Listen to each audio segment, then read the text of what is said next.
Work hard. Play hard. Listen hard. The revolution with rhythm. Renewing minds every day. Making a public spectacle of evil. The battle-thumping capital of the world. The Musclehead Revolution. Kevin McCullough, always glad to have you with us at WMCA 570. Can you write that down for me? Kevin McCullough. I know it's hard to spell. At WMCA 570. Just take your best guess. And while you're at it, get online at WMCA.com. I want you to go to the brand new Kevin McCullough page there because we have got so much. You can listen to the broadcast live via the streaming option. You can listen on demand via our Pod Plus MP3 podcast option. You can sign up. Well, you can get my column as soon as it comes out on Town Hall. We've got a link that goes straight to the column page. We've got the bookstore. You can find any resources we talk about on the show. You can sign up for you MySpace users. You can join our MySpace community. The Kevin McCullough Musclehead Revolution has a MySpace community. We've got about 414 people that are identified as friends of the revolution. We've got a Facebook community that's a lot smaller in number. Only about 40 people have signed up for that, but that's growing. You can see the latest video commentary, now shot in beautiful, exquisite HD technology. So that's all there. And you just want to check it out. It's the Kevin McCullough page at WMCA.com. And make it your homepage. Come back every day. I think you'll find a lot of benefit to it. On CNN.com today, there's a headline that says, teens seek luxury items for back-to-school wardrobes.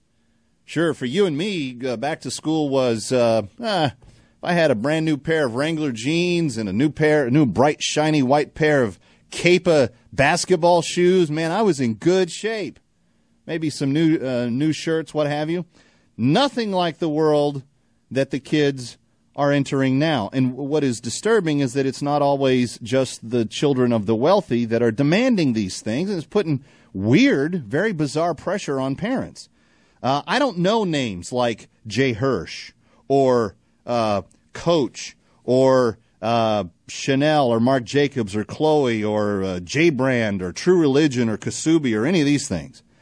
But when it comes to pop culture and when it comes to what is going on with our young people by way of their fashion trends today, I have an ace-in-the-hole expert on this because she is none other than the lovely bride, who is both a woman of common sense, biblical truth, and value, but also someone who knows more about all this stuff than I could ever dream of knowing. And, sweetie, thanks for coming back on the show today.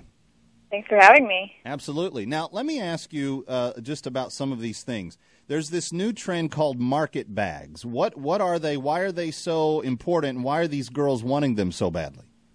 Well, the market bag, and I just kind of had to look this up today, but there's a store in L.A. called Intuition, and it's a hot celebrity, spot for, shopping and trendy, things, all things trendy.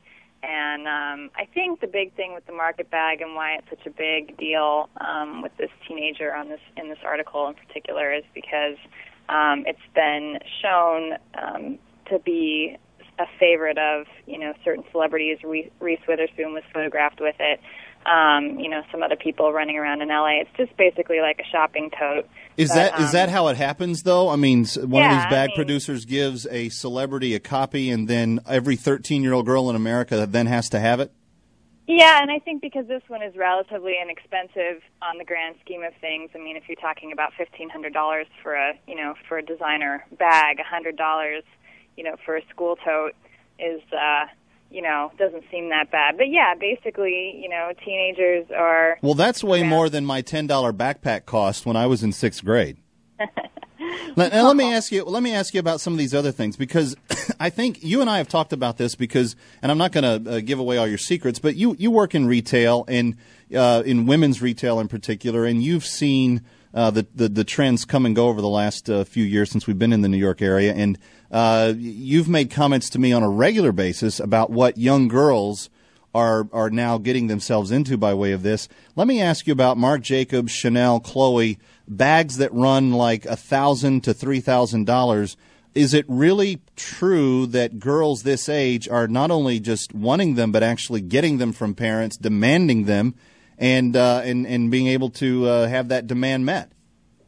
Well, especially out in the New York area where we are, I have seen some of those things. I don't see it on a widespread basis, but I think depending on the area that you live in, out here, we have the stores that carry these items because we have people with the income to be able to, afford these things. And if women are growing up, being able to buy these things, and then their daughters see them having it, or they see, 20-year-old celebrities, 18, 19, 20-year-old, Misha Barton and these girls that they see all the time photographed with these $2,000 handbags, then, it makes it something that they really want to have. Whether or not they get it, I don't know, but I do see quite a few more, 14 and 15-year-olds around here with Louis Vuitton and Chanel bags than I'd ever seen in my life. I don't think I knew what Louis Vuitton was when I was 13. Yeah, well, and in flyover country, they still, as you're saying, they still don't know a lot of these names.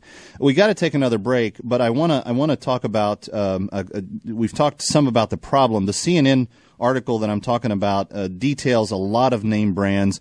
Jeans are in the. I remember my mom going to the thrift store and on a good late summer, early fall day, being able to get some gently used clothes.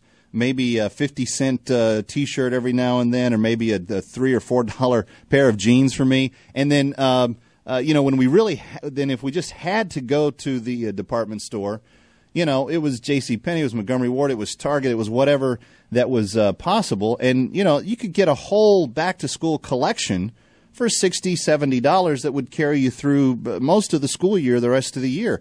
There are bags mentioned in this story that cost more than my first car. I paid $1,100 for my first beat-up 10-year-old car to drive around, and now we've got girls that are not just desiring it, not just lusting after it, but saying, Mom, you have to get this for me.